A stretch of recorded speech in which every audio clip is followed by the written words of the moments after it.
Edwin Howard Armstrong adalah seorang insinyur listrik berkebangsaan Amerika yang menemukan modulasi frekuensi modern FM. Edwin Armstrong lahir pada tanggal 18 Desember tahun 1890 di distrik Chelsea, New York City dari pasangan John dan Emily Armstrong. Dengan percobaannya itu, Armstrong dapat memahami permasalahan pada alat komunikasi tersebut. Bukan hanya itu, Armstrong pun dapat menemukan kelemahan sinyal pada penerima akhir transmisi komunikasi. Padahal, tidak ada cara lain untuk memperkuat tenaga pada pengiriman akhir. Di sini dia melanjutkan penelitiannya di bidang nirkabel. Pada tahun ketiga dia kampus, dia berhasil membuat dan mempublikasikan temuan pertamanya yakni penguat gelombang radio pertama, radio amplifier. Radio sendiri sebenarnya telah ditemukan terlebih dahulu oleh Lee De Forest yang menggunakan tabung audion yang diberi nama tabung Lee De Forest. Namun, gelombang yang dipancarkan masih terlalu lemah. Pada tahun 1913, Armstrong berhasil menyelesaikan studinya di Universitas Columbia dengan baik.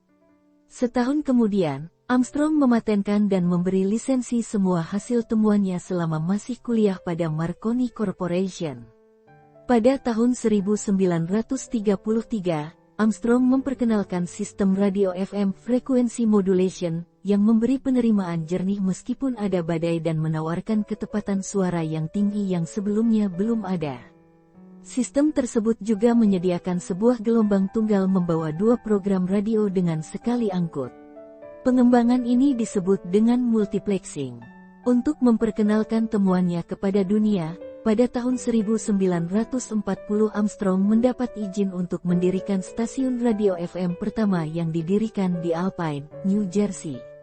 Kekalahan di beberapa dalam sengketa paten selama bertahun-tahun dengan perusahaan yang telah memanfaatkan hak ciptanya, membuat Armstrong jatuh depresi hingga akhirnya dia mengakhiri hidupnya dengan cara tragis. Dia ditemukan tewas bunuh diri pada tahun 1954. Istrinya, Marion McNeice yang menjadi pewaris hasil temuan Armstrong melanjutkan perjuangan suaminya bertempur di persidangan dan memenangi gugatan jutaan dolar. Atas kejernihan suara yang dihasilkannya di awal tahun 1960-an, saluran FM mendominasi sistem radio bahkan digunakan untuk komunikasi antara bumi dan luar angkasa oleh Badan Antariksa Nasional Amerika, NASA.